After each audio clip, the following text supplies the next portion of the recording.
And tell us, how did you propose? Well, we remember this moment, right? When Prince Harry and Meghan Markle announced their engagement, the whole world, it seems like, let out a collective squeal of excitement.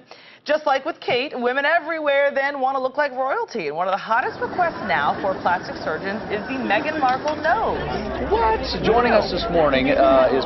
thanks for being here, first of all. I appreciate it. This is really interesting. When it comes to when you see something that you want, what do you recommend? What is it about people's noses that make people so infatuated with wanting to look just like them? Well, usually, because it's in the center of their face, they look at somebody like Meghan Markle and they say, well, she's young, she's very attractive, and they don't necessarily point out that her nose is a great feature, although it is.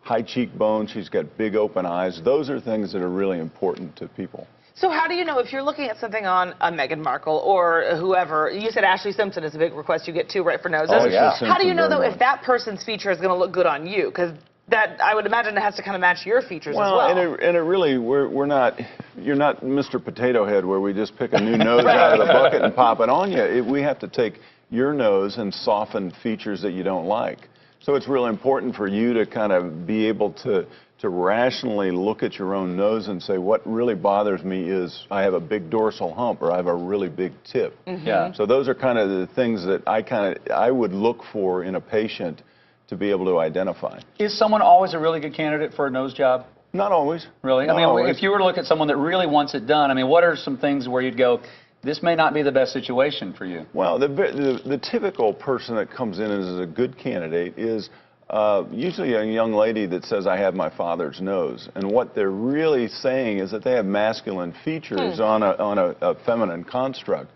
And so usually with a lady, what you like to see is a smaller bridge of the nose, a smaller tip, and the tip projects slightly beyond the bridge, so it's slightly scooped. Men can have a large, broken, hook nose, and it still looks good on them because it's very masculine. So that usually is the thing that people are asking for. Is it helpful, though, to have images if you have an overall look that you want? Do you recommend to people come to the doctor with a look that you like so they kind of get an idea for what you're looking for? A lot of times I'll ask them to do that, and other times they'll bring their own, you know, on your phone nowadays, there's plenty of pictures, and they'll point out, you know, from the side, I hate the bridge of my nose. Yeah. And that's the usual thing that people say. It's like having nose swatches. Yeah. Like paint swatches. Yeah. This is what I like. I like this smaller bridge. Brad Pitt's nose kind of does this. I might kind of like that. Do you see guys doing this too? Sure. Okay. Yeah. Just But not as much. really, Okay. it's more that you're going to soften their own features. Sure, okay. Like, you're not going to look improve like Brad Pitt, Jason, after the actual surgery. So that's, I know. Sorry. All right. Well, Sorry to disappoint you, folks, but do your homework ahead of time, and at least you'll come close. Dr. Pinnacle, thank you so much for coming in. Good. interesting Thank you. stuff. All right, guys, we'll be right back. Stay with us.